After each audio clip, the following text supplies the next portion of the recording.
तो गुरुदेव का दर्शन परब्रह्म दृष्टि से, परब्रह्म बुद्धि से, साक्षात ठाकुर जी। एक नगर के एक राजा थे, उनकी बेटी का नाम था वैराग्यवती।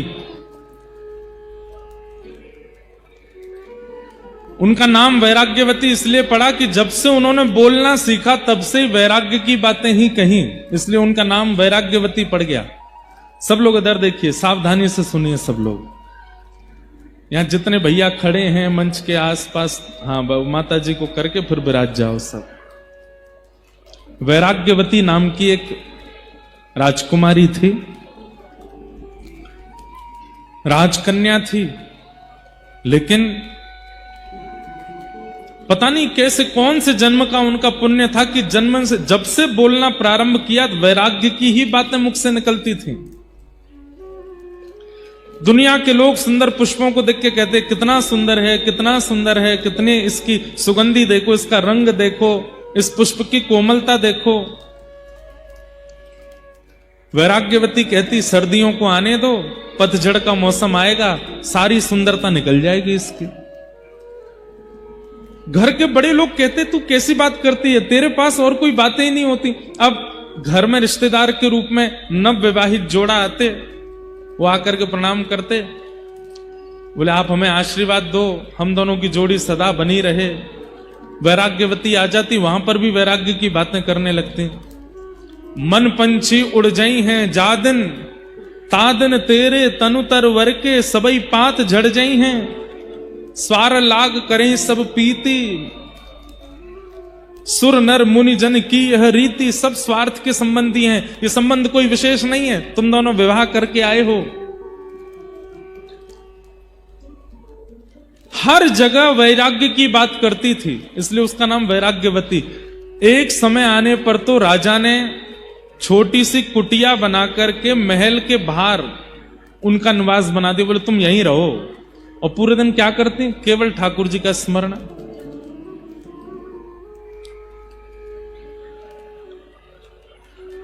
वैराग्यवती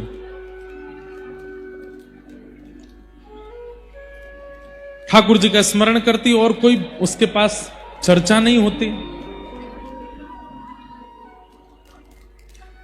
एक दिन अपनी कुटिया में बैठी थी, नाम की कुटिया थी क्योंकि राजा की पुत्री है तो सब प्रकारेण सारे सुख थे उसके पास, पिता ने सारी व्यवस्था कर रखी थी, सोने चांदी के बर्तन दे रखे हैं, सब कुछ दे रखा है, सब कुछ व्यवस्थित था उनके पास। तो एक बार एक चोर आया, ध्यान से सुनिएगा, और उस चोर को पता चला कि राजा के यहां पहुंचना तो बहुत मुश्किल है, महल में रहते हैं, बहुत लोग पहरेदारी में रहते हैं, पर ये राजा की पुत्री है वैराग्यवती, ये बाहर रहती है। और हमने सुना है इसके पास भी इतना धन तो है इसकी कुटिया में कि अगर चोरी कर लिया जाए तो हमारा कम से कम 1-1.5 साल का तो पोषण हो ही जाएगा। तो वो चोर जैसे ही वैराग्यवती की कुटिया में प्रवेश करने लगा तो वैराग्यवती उस समय ठाकुर जी की पूजा करके कुछ प्रार्थना कर रही थी, तो उसने सुना ये बोल क्या रही है। तो वैराग्यवती बोल रही थी, ठाकुर जी मुझे संसार से वैराग्य हो गया, माता पिता परिवार सबने मुझे दूर कर दिया, आपकी बड़ी कृपा, आपकी कृपा से सब मुझसे दूर हो गए, बस अब मुझे एक की चाह है, आप मत मिलिए मुझे, पर मेरे जीवन में एक सदगुरु भेज दीजिए, जिन गुरु की कृपा से मैं आपको प्राप्त कर सकूं, ऐसे गुरु मेरे जीवन में भेज दीजिए, गुरु कृपा मुझ पर करवा दीजिए। और ठाकुर जी से बस प्रार्थना करती रहती, मुझे गुरु कब मिलेंगे, मेरे सदगुरु कहां होंगे, मेरे गुरु कब कृपा करने के लिए मेरे ऊपर आएंगे। तभी वो चोर पहुंच गया और चोर ने सुन लिया। चोर ने मन में विचार किया, ये गुरु खोज रही है, भेष ही तो बदलना है, मैं बन के चला जाता हूं। धोती पहन करके, सिर पर बढ़िया त्रिपुंड लगा करके और हाथ गले में कुछ मालाएं डाल करके, झोला टांग करके तुरंत द्वार पर आ गए। और द्वार पर आकर के उस वैराग्यवती से कहने लगे, जल मिलेगा हम बड़े प्यासे हैं, सीताराम जल मिलेगा। वैराग्यवती ने देखा, देख करके बोली मेरे द्वार पर संत आए हैं, तुरंत जल लेकर के आई। और जल ला करके जैसे प्रस्तुत करने लगी तो वो चोर जो संत का रूप धारण करके बोला, अरे अरे सुनो, प्यास तो मुझे बहुत लगी है, लेकिन मेरा एक नियम है। क्या? मैं जब तक दीक्षा नहीं दे देता, जब तक अपना शिष्य नहीं बना देता, तब तक उसके हाथ से कुछ पाता नहीं हूं। मैं केवल शिष्यों के हाथ से ही जल पीता हूं, शिष्यों के हाथ से ही प्रसाद पाता हूं। अब प्यास तो मुझे बहुत लगी है, रात्रि का समय, सब सो रहे हैं और तुम्हारे हाथ से पानी पीना है, प्यास तो बहुत लगी, लेकिन बिना शिष्य बनाए कैसे पीऊं?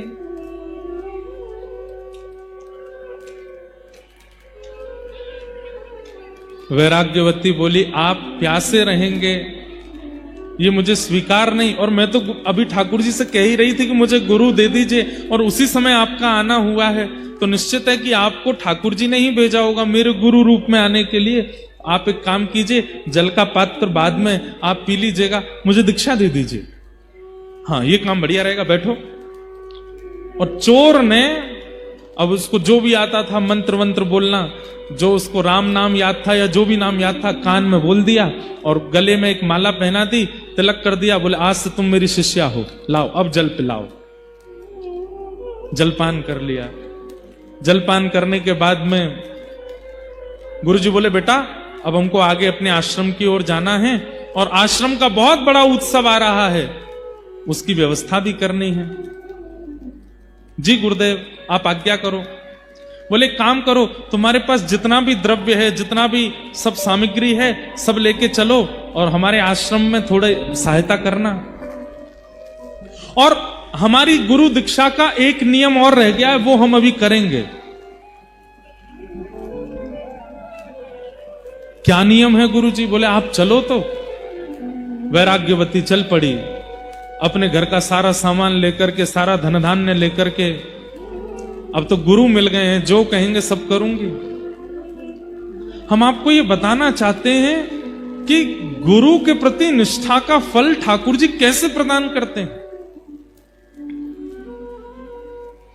आजकल भी ऐसा सुनने में मिल जाता है, कई इंटरव्यूज में, कई जगह बड़े बड़े चैनलों पर भी लोग बोलते हैं, संत जन आदि, कथा वक्ता आदि आदि आदि ये तो सब बस लूट रहे हैं, इतना पैसा ले रहे हैं, इतना ये कर रहे हैं, यहां पैसा करते हैं। बहुत सावधानी से सुनो। अगर कोई इस मनस्थिति से कथा कर भी रहा है कि उसको धन कमाना है, कोई इस मनस्थिति से अगर शिष्य बना भी रहा है,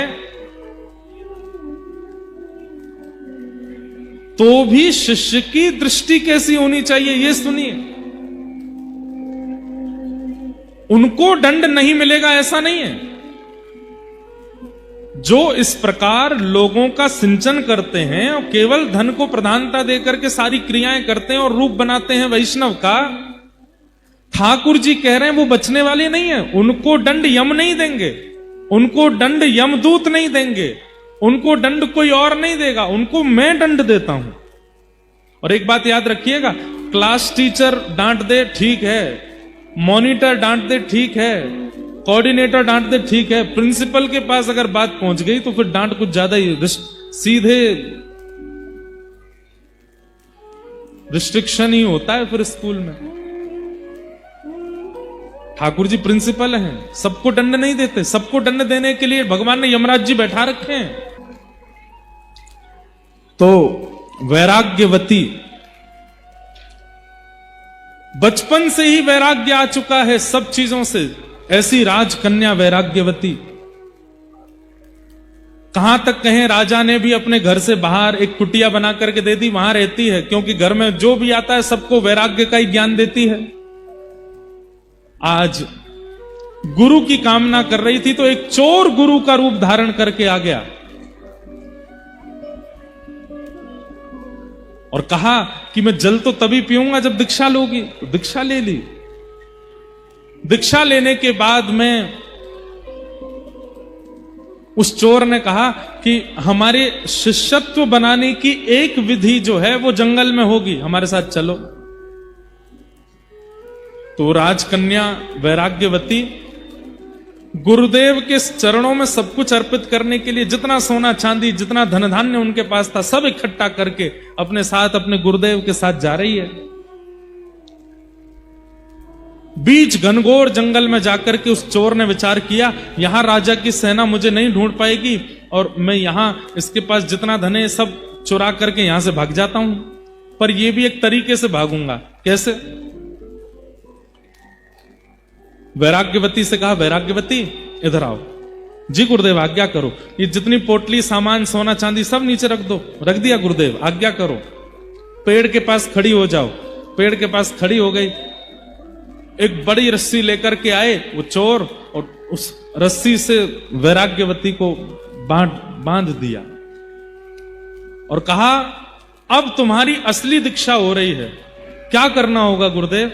बोले, जब तक मैं लौट करके ना आऊं तब तक तुमको यहीं बंधे रहना पड़ेगा, और तुम अगर यहीं बंधी रही तो तुम्हारी दीक्षा पूर्ण होगी। फिर तुम जो चाहोगी, जिस ठाकुर का दर्शन, जिस भाव का दर्शन, जिस लोक की प्राप्ति, वो सब तुमको मैं गुरु कृपा से तुमको प्रदान करूंगा। बस याद रहे जब तक मैं आऊं ना यहीं बंधी रहना। वैराग्यवती बोली, गुरुदेव आप चिंता मत करो, मेरी निष्ठा है आपके चरणों में। बंध गई वहीं पर। चोर गुरु जो बने थे सारा धन धान्य लेकर के सोना चांदी आदि सब चुरा करके वहां से और निकलते बने। अपनी पोशाक वोशाक सब उतार के फेंक दी। खूब नाचने लगे। बोले, अब तो आनंद आ गया, 1-2 साल की भरपाई हो गई, इतना सोना चांदी मिल गया, गुरु बनकर के किसी को ठग लिया, अब आनंद आएगा। और वैराग्यवती तो वहीं खड़ी है और बार बार उस चोर के चरणों का ही स्मरण कर रही है। कैसे युगल चरण है मेरे गुरुदेव के, कैसे सुंदर स्वरूप है मेरे गुरुदेव के, मेरे गुरुदेव कितने कृपालु हैं। यहां राज्य में हल्ला हो गया कि वैराग्यवती अपने भवन में नहीं है और सारे उसके गहने और जितने भी सोने चांदी आदि थे वो सब भी वहां से कोई ले जा चुका है। राजा ने अपनी सेना लगा दी चारों दिशाओं में, मेरी पुत्री को ढूंढो, कहां है। ढूंढते ढूंढते 3 दिन लगे। 3 दिन बाद घनघोर जंगल में वैराग्यवती मिली। एक पेड़ से बंधी हुई खड़ी है, मुख पर प्रसन्नता है, अपने गुरुदेव का स्मरण कर रही है। तभी सैनिकों ने जाकर के वैराग्यवती को प्रणाम किया। प्रणाम राजकुमारी, पिताजी महाराज आपको ढूंढ रहे हैं, आप जल्दी चलिए। जैसे ही रस्सी खोलने लगे, खबरदार खोलना नहीं, मेरे गुरुदेव मुझे बांध करके, मेरी दीक्षा चल रही है, जब तक गुरुदेव लौट करके नहीं आएंगे तब तक मुझे यहीं रहना है। सैनिक अब इससे ज्यादा क्या कर सकते हैं, दौड़ करके राजा को जाके बताया, उस जंगल में वहां वैराग्यवती बंदी है, बोल रही है कि गुरुदेव बांध के गए हैं, वो जब तक नहीं खोलेंगे तब तक नहीं आऊंगी। राजा, राजमाता, पूरा परिवार गया। सबने जाकर के कहा, वैराग्यवती चलो यहां से, आगे जाना है घर पर। और कब तक बंधी रहोगी? 3-4 दिन तो तुम्हें हो गए। पिताजी आप तो जानते हैं बचपन से ही मेरा स्वभाव वैराग्य का रहा है। कृपा करके जब तक मेरे गुरुदेव आके ना खोलें तब तक मेरे को स्पर्श मत कीजिएगा। मेरे गुरुदेव ही आकर के रस्सी खोलेंगे तभी मैं यहां से जाऊंगी। राजा बोले, तुम्हारे गुरु कौन है, क्या नाम है, कौन से संप्रदाय के हैं, किस शहर में रहते हैं, कहां उनका आश्रम है, कुछ तो बताओ। वैराग्यवती बोली, ये तो मुझे नहीं पता। वो तुम्हें नहीं पता तो फिर कैसे चलेगा काम? मैंने गुरुदेव से नहीं पूछा, गुरुदेव बताएंगे तो मैं उसकी जानकारी रखूंगी, मैं अपने आप कैसे पूछ सकती हूं?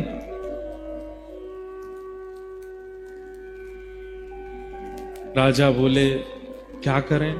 बड़े बड़े आचार्य, बड़े बड़े राजघराने में जो संत महापुरुष थे, सबने आकर के वैराग्यवती को समझाने का प्रयास किया। वैराग्यवती वो कोई गुरु नहीं है, वो ठग है। तुम्हारे सारे बर्तन लेकर के, सारे तुम्हारे आभूषण लेकर के भाग गया है। कोई गुरु रूप धारण करके आया, तुमको ऐसे ही परेशान करके चला गया है। वैराग्यवती बोली, कृपा करके मेरे गुरुदेव के बारे में ऐसा मत बोलिए, वो मेरे गुरु हैं। वो चाहे तो मेरा सर्वस्व ले लें, मुझे कोई चिंता नहीं है। बड़े बड़े संत, बड़े बड़े ऋषि आचार्य आए, लेकिन कोई भी वैराग्यमती को मुक्त नहीं कर पाया। अगर आपने मुझे मुक्त करने का प्रयास किया, मैं प्राण त्याग दूंगी अपने। सब चिंता में बैठे।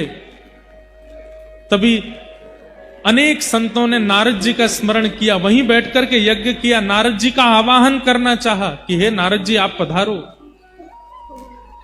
हाथ में करताल लेकर के, वीणा लेकर के श्री नारद जी प्रकट हो गए और प्रकट होकर के बोले, कहिए क्या बात है। बोले कि हमारी पुत्री यहां पिछले करीब 10-12 दिनों से बंधी हुई है और कह रही है गुरु आके खोलेंगे तो ही मुक्त होंगी। नारद जी महाराज ने जाकर के कहा, पुत्री मैं नारद हूं, देवदत्ताम मिमाम वीणाम स्वरत ब्रह्म विभूषिताम मूर्छयित्वा हरिकथाम गायमानश्चराम्य हम। मैं देवदत्ता वीणा लेकर के जगह जगह ठाकुर जी का यश गाता हूं, मैं नारद हूं। मैं तुम्हें आज्ञा देता हूं, ये रस्सी खोल दो, माता पिता परेशान हो रहे हैं तुम्हारे।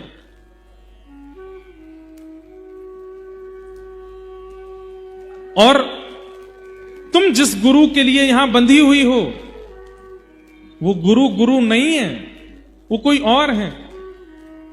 वो केवल तुम्हारा धन हरण करने के लिए आए थे। इतने में वेदमती वैराग्यमती बोलने लगी, मुझे विश्वास हो गया आप नारद नहीं हो। बोले कि तुम्हें मुझ पर संशय हो रहा है। बोले हाँ, क्योंकि मेरे गुरु की निंदा कर रहे हो मेरे सामने खड़े होके। नारद जी वो नहीं हो सकते जो गुरु निंदा करे। नारद तो वो होते हैं जो गुरु की महिमा बतावे। आप मेरे गुरु की निंदा कर रहे हो, आप नारद नहीं हो सकते। नारद जी हार गए, राजा हार गए, पूरा परिवार हार गया, लेकिन वैराग्यमती ने रस्सी नहीं खोली। अंत तो गत्वा नारद जी ने जाकर के भगवान से कहा, बोले भगवान घनघोर कलयुग आ गया है। बोले क्यों? बोले एक चोर समान गुरु की बात मान करके एक वैराग्यमती नाम की कन्या अपने आप को पेड़ से बांध करके खड़ी है। उसका गुरु कोई संप्रदाय से नहीं है, उसकी गुरु की प्रणाली कोई परंपरा से नहीं है। घनघोर पापी, एक चोर जबरदस्ती गुरु दीक्षा देकर के चला गया और उस वैराग्यमती को देखो बंद करके खड़ी है एक पेड़ से। मेरे गुरु आके खोलेंगे तो ही खोलूंगी। ठाकुर जी बोले हम चलते हैं, हम जाकर के बोलेंगे तो खोलना पड़ेगा। शंख चक्र गदा पद्मधारी श्रीमन नारायण गरुड़ पर विराजमान होकर के आ गए। चारों लोकों से महाराज, चारों ओर से, तीनों लोकों से पुष्प वर्षण होने लगा। ठाकुर जी प्रकट हो गए, वैराग्यमती के नेत्र सजल हो गए, पूरा परिवार धन धन्य हो गया। ठाकुर जी प्रकट हो गए, ठाकुर जी प्रकट हो गए। ठाकुर जी ने प्रकट होकर के वैराग्यमती को देखा, बोले हम तुम्हारी निष्ठा पे बहुत प्रसन्न हैं। ऐसी गुरु निष्ठा, ऐसी गुरु निष्ठा कि तुमने इतने महीनों से अपने आप को पेड़ से बांध करके रखा है।